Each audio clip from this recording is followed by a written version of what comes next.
ये बेहद आवश्यक है। 10-12 वर्षों में हिंदुस्तान की सामूहिक चेतना को विश्व पटल पर कैसे प्रस्तुत किया जाए, उसमें थोड़ी कमी हमारी ओर से रही थी। पक्ष विपक्ष घरेलू राजनीति के लिए होता है। जब आप बाहर जाते हैं, आप हिंदुस्तान को आवाज देते हैं, हिंदुस्तान की आवाज बनते हैं। और मैं समझता हूं ये सारे जो डेलीगेशन है, एक जो उनको मैंडेट है, उसको मुकम्मल अंजाम देंगे। और एक चीज जो इस पूरे प्रकरण में हमने देखी, क्योंकि हमारी पार्टी भी उसमें शामिल है, हमारे लीडर राज्यसभा के वो स्वयं जा रहे हैं। एक चीज जो मैंने देखी है, जो हमें सुनिश्चित करना होगा इन डेलीगेशन के माध्यम से, कि दुनिया में कोई भी मुल्क अगर हमारा दोस्त है, जिनके मुश्किल क्षणों में हम उनके पक्ष में खड़े होते हैं, वो भी उसको रेसिप्रोकेट करें जब हमें जरूरत होती है, वैश्विक पटल पे या किसी मल्टीलैटरल प्लेटफॉर्म पे। ये हेमंत बिश्व शर्मा राहुल गांधी चर्च कर रहे हैं कि जो वहाँ के सांसद हैं असम से कांग्रेस के, उनको लिस्ट बनेगा, क्या? मेरा सीधे मानना है ना कि प्रधानमंत्री जी संभवतः जब जब कुछ बेहतर करने की कोशिश करते हैं या कोर्स करेक्शन की कोशिश करते हैं, कोई न कोई तैयार बैठा है भस्मासुर बनने के लिए। अभी आप उन पर आरोप लगा रहे हैं, जांच होगी नहीं, सितंबर की एक डेट दे रहे हैं कि तब तक हमारे पास आंकड़े आएंगे।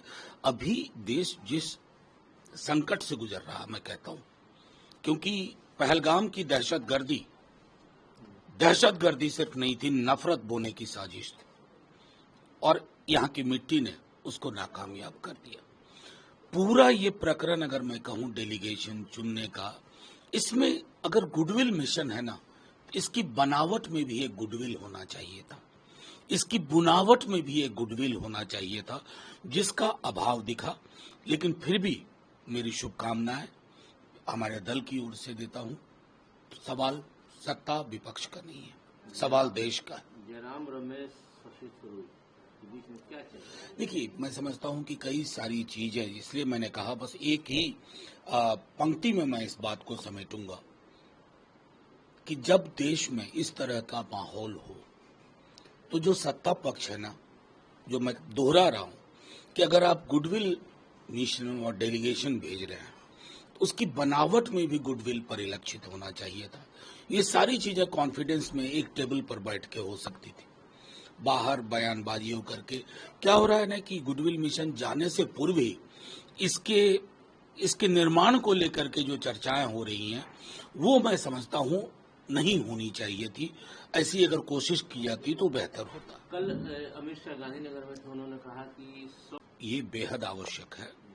10-12 वर्षों में हिंदुस्तान की सामूहिक चेतना को विश्व पटल पर कैसे प्रस्तुत किया जाए, उसमें थोड़ी कमी हमारी ओर से रही थी। पक्ष विपक्ष घरेलू राजनीति के लिए होता है। जब आप बाहर जाते हैं, आप हिंदुस्तान को आवाज देते हैं, हिंदुस्तान की आवाज बनते हैं। और मैं समझता हूं ये सारे जो डेलीगेशन है, एक जो उनको मैंडेट है, उसको मुकम्मल अंजाम देंगे। और एक चीज जो इस पूरे प्रकरण में हमने देखी, क्योंकि हमारी पार्टी भी उसमें शामिल है, हमारे लीडर राज्यसभा के वो स्वयं जा रहे हैं।